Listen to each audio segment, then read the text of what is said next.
The heavy oak doors of the Harvard Club didn't just open, they loomed. I stepped inside, adjusting the collar of my modest navy suit, ready to celebrate my son's engagement. But before I could take 2 steps toward the ballroom, a frantic floor manager shoved a stark white apron into my chest. "Late again," he hissed, checking his watch. "Kitchen is through the left. Tray service starts in 5 minutes." My hand hovered over the federal judge credentials in my purse. I was about to correct him to clarify that I wasn't late help but the mother of the groom. That's when I heard a voice boom from the coat check, a voice I recognized instantly. "Sterling Thorne." "It's about standards, Madison," he was saying loud enough for half the lobby to hear. "If Ethan's mother shows up looking like she just scrubbed floors, keep her away from the partners. We can't have the cleaning lady chatting up the Supreme Court justices." I froze. I didn't pull out my badge. I didn't clear my throat. I just looked at the apron in my hands, and then at the man who thought my dignity was determined by his tax bracket. I smiled, cold, small. "Right away, sir," I whispered to the manager, and I tied the apron strings tight. "Drop a comment and let me know where you're listening from and what time it is for you right now. I read every single one, and I'd love to know who is part of our community. In my courtroom, silence is a weapon. You let a defendant talk long enough, comfortable enough, and they will always without fail hang themselves. I decided to apply the same jurisprudence here. I didn't cry. I didn't feel humiliated. I felt the cold, sharp clarity of a predator entering high grass. This wasn't a reception anymore. It was an undercover operation. I walked into the ballroom not as Judge Lydia Vance's youngest appointment to the Second Circuit, but as a ghost in a white apron.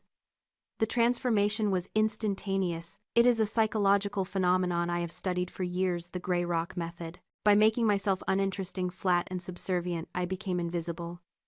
The elite of New York didn't see a person. They saw a prop, a furniture piece that served champagne. And because I was furniture, they felt safe. I moved through the crowd tray, balanced on one hand. The air smelled of expensive perfume and old money arrogance.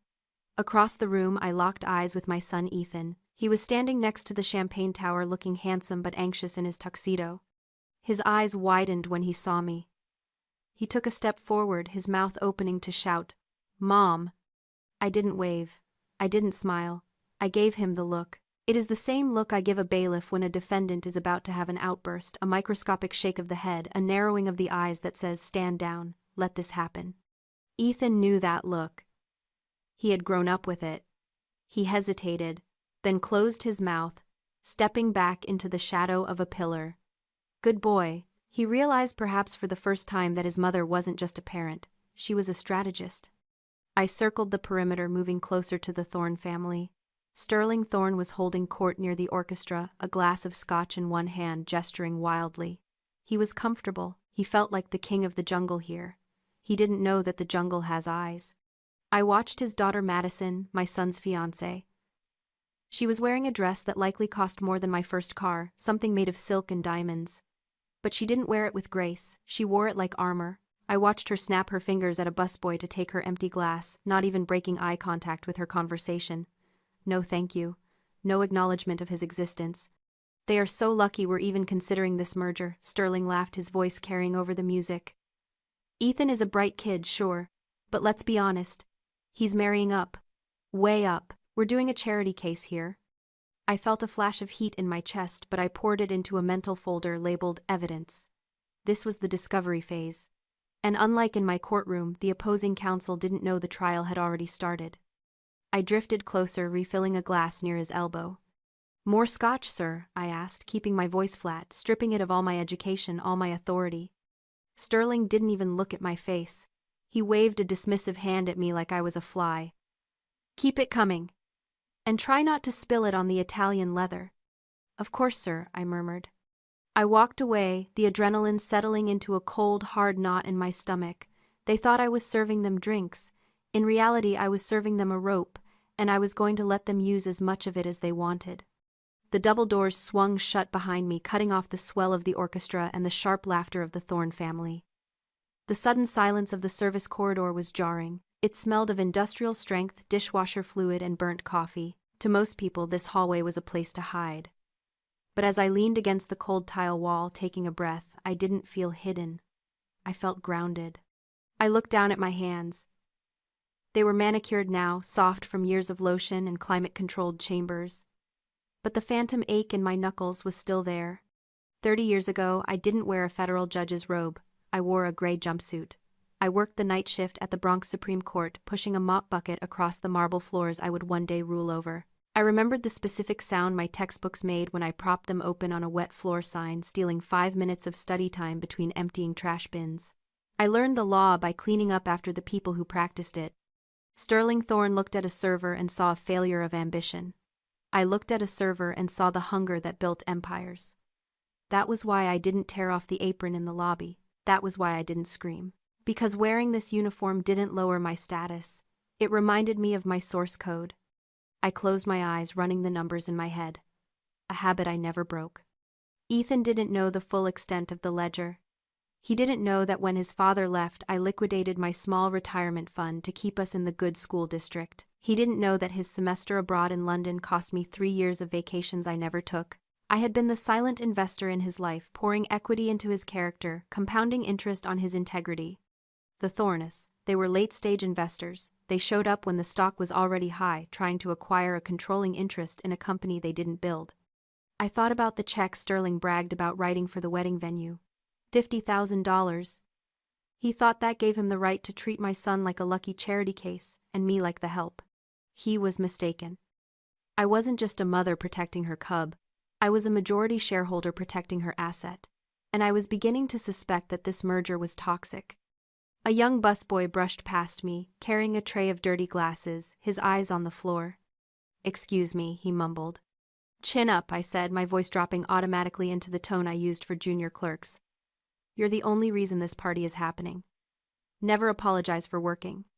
He looked up, startled, then nodded. I straightened the apron strings.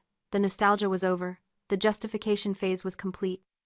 I knew exactly who I was, and I knew exactly what my son was walking into. It was time to go back into the lion's den.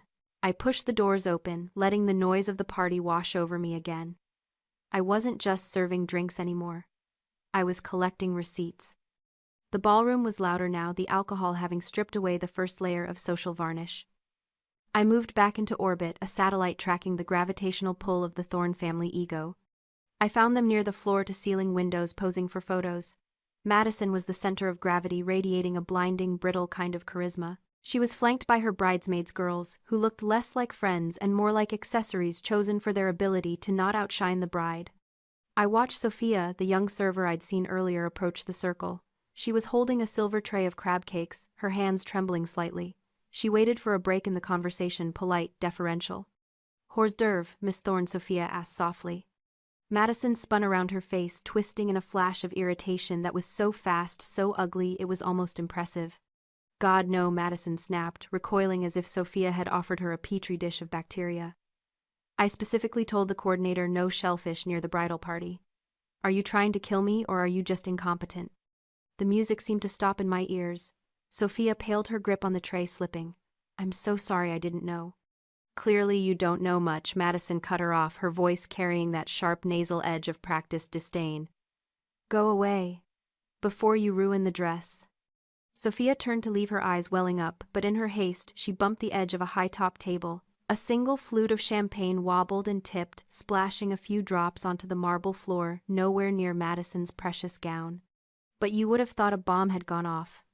"Unbelievable, Sterling," Thorne roared, stepping in. He didn't check to see if the girl was okay. He didn't offer a napkin. He laughed, a cruel barking sound. "You see this, Ethan. This is why we pay for the VIP package. To avoid the riffraff. Good help isn't just hard to find, it's extinct." Ethan looked sick. He started to step forward to say something, but Madison put a hand on his chest, claiming him, silencing him. That was the moment. I stepped forward. I didn't look at Sterling.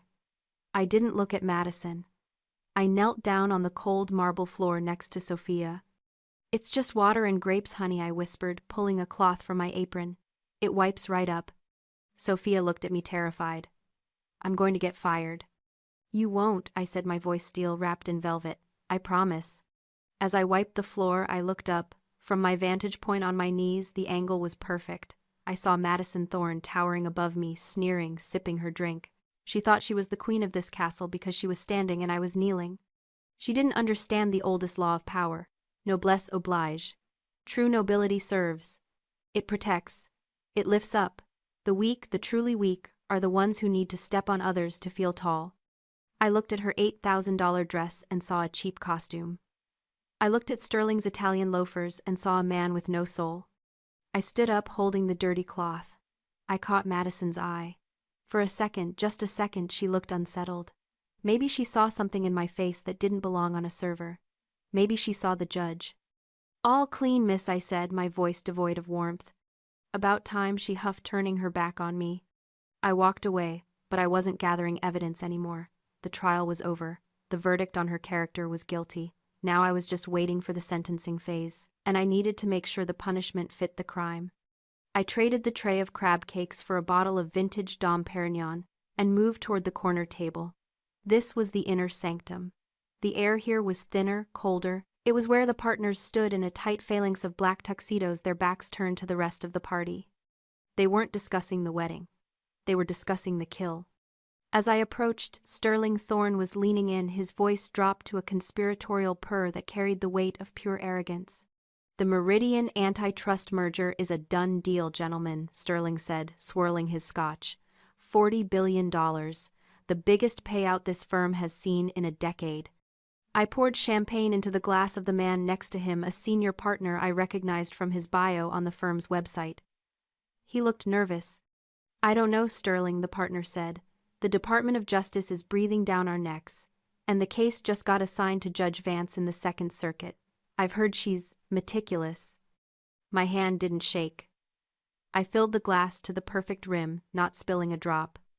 I waited. Sterling laughed, a sound like dry leaves crunched under a boot. "Vance, Lydia. Vance, please. She's a diversity hire with a bleeding heart. She spent her early career in family court. She cares about feelings, not fiscal quarters." I stepped back into the shadows, clutching the cold bottle against my apron. Exhibit A. Underestimation of opposing counsel. "But the environmental impact," reports the partner pressed. "If Vance sees the toxicity levels in the water table data, she'll block the merger. It's a violation of the Clean Water Act." Sterling took a long, slow sip of his drink. "She won't see them." The circle went quiet. "We're not going to shred them, are we?" someone whispered. "We're not amateurs," Sterling scoffed. "We're going to bury them."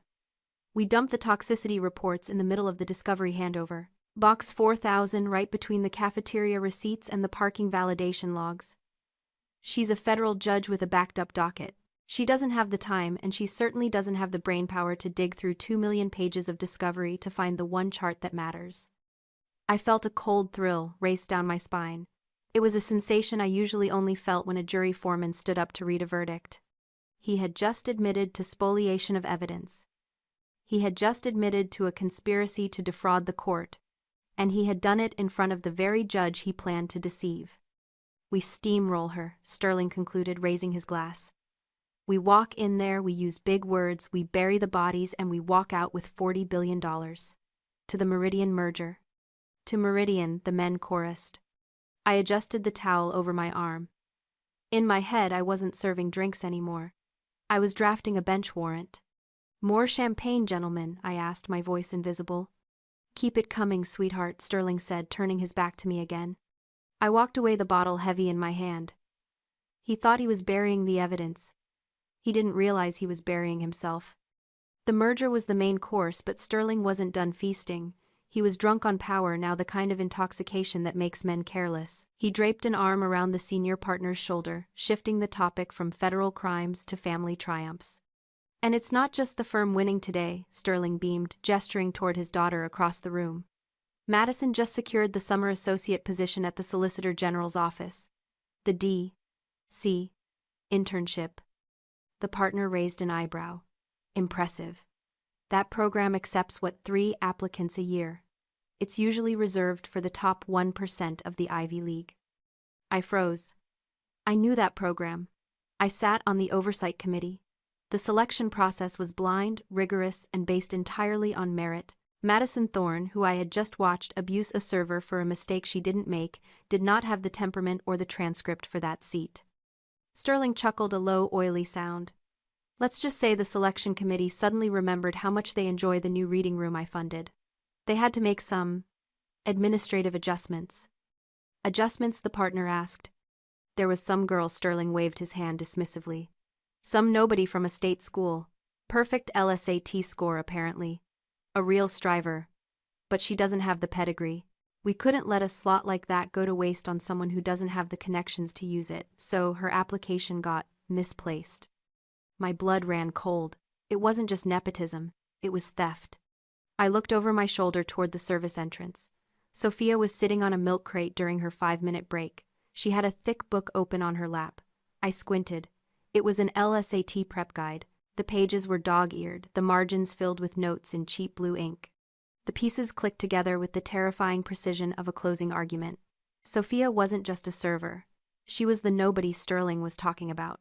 She was the girl who studied until her eyes burned, who worked double shifts to pay for applications, only to have her future stolen by a man who treated it like a party favor for his spoiled daughter. This wasn't just a social slight anymore, this was grand larceny of a human life. I looked back at Sterling. He wasn't a father. He was a parasite. He fed on the dreams of people like Sophia to fatten up his own offspring. I set the champagne bottle down on a side table with a deliberate heavy thud. The sound was final. The discovery phase was over. I had the motive, I had the method, and I had the confession. I reached into my apron pocket and pulled out my phone. My hands were steady.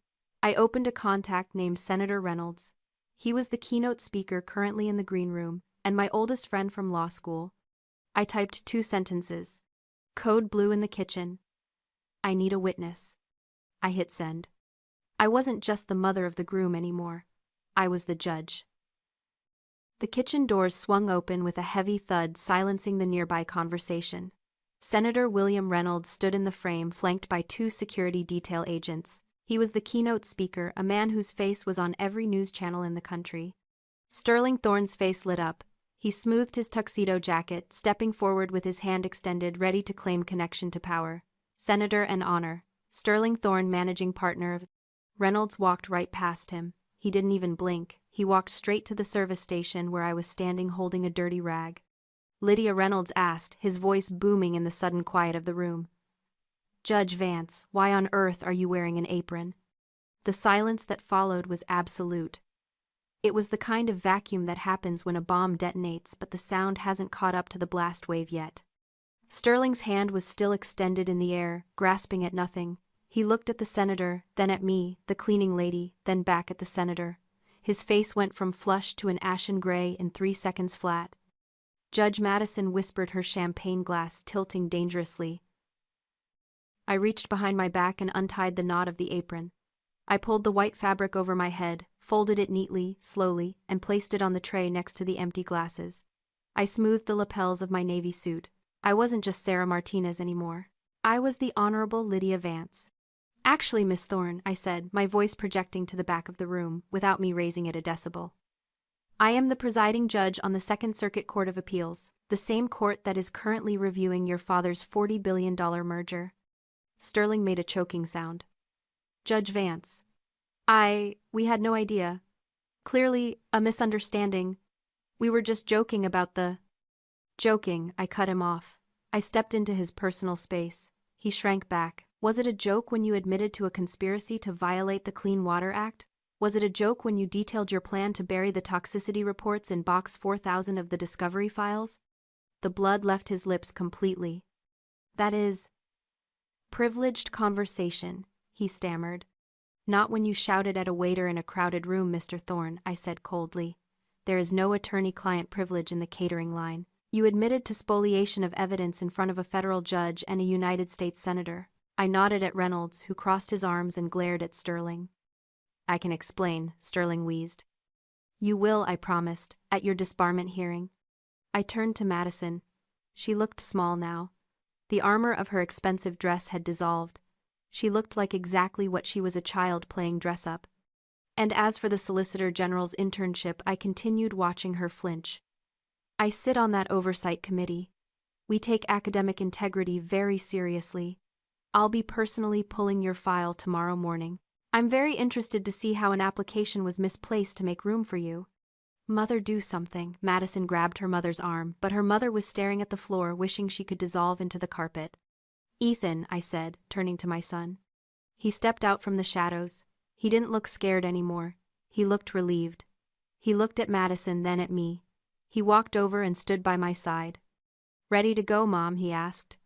One last thing. I turned back to Sterling, who was now trembling visibly. You were right about one thing, Mr. Thorne. You really should be careful who you talk to. You never know when the cleaning lady might hold the gavel. I turned on my heel and walked out.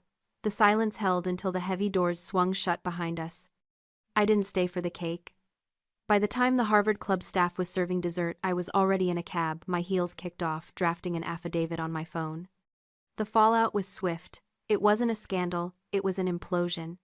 3 months later, the headlines were still running. Meridian merger blocked Thorne and Partners under federal investigation. Sterling Thorne didn't just lose the case, he lost the firm. When the Bar Association received the transcript of his kitchen confession corroborated by a U.S. senator, his license to practice law evaporated faster than the champagne he used to drink. But the real justice wasn't in the destruction of the old guard.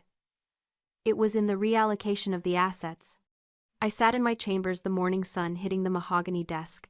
Ethan sat across from me, looking lighter, younger than he had in years. He had ended things with Madison that night in the lobby. No drama, no shouting. Just a simple return of the ring.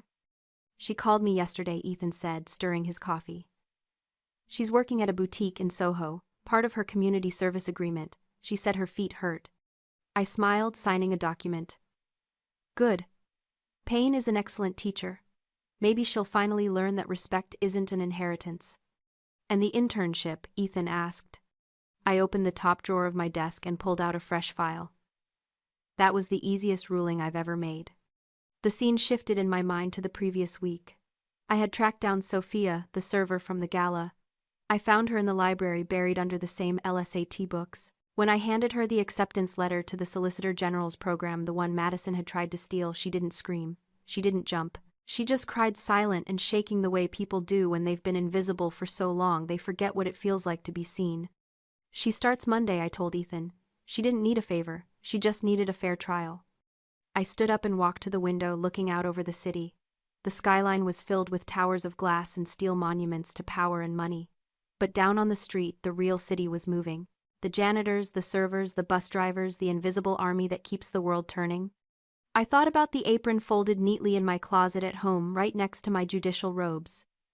They were different uniforms, but they served the same master. Truth. Sterling Thorne thought power was about who you could command. He forgot that true power is about who you can protect. I turned back to my son, my gavel resting heavy and silent on the desk. Justice is blind, I said softly, but she isn't deaf, and she hears everything. If you believe that character is revealed when you think no one is watching, share this story. And tell me in the comments, what would you have done if you were in Lydia's shoes?